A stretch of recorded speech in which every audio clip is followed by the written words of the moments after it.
Балдар баарыңарга салам. Биз бүгүн сомондо былтыр кездешкен мисалды талдайбыз. Бул бизде геометрия, үч бурчтук. Кандай мисал берилген? Бизде чоң ABC'ден үч бурчтук бар. Ичинде медиана бар. АК бул медиана. Медиана болгон себебинен бизде БК менен КЦнын узундугу тең. Андан сырткары бизде АЦнын узундугу 20, АБнын узундугу 25.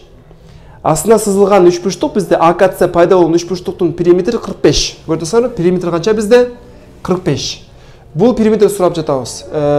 Сурообуз кандай? Бул АБКнын үч бурчтуктун периметри канча болот?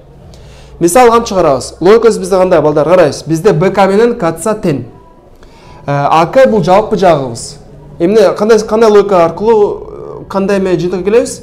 Бизде АКЦден үч бурчтук бар, АБКдан үч бурчтук бар. Алардын эки жактары тең. АКсы тең, БК менен КЦсы тең. Анда эме берилген? Периметр бизде 45. Ана карайбыз.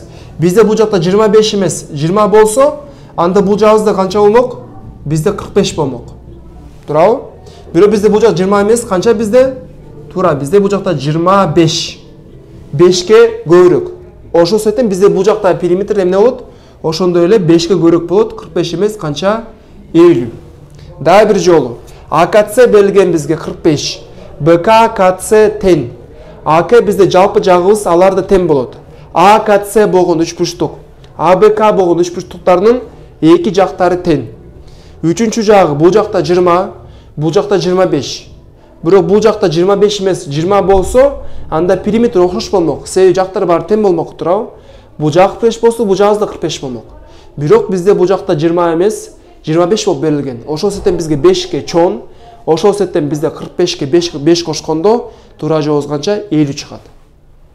Эмки видеону карайбыз.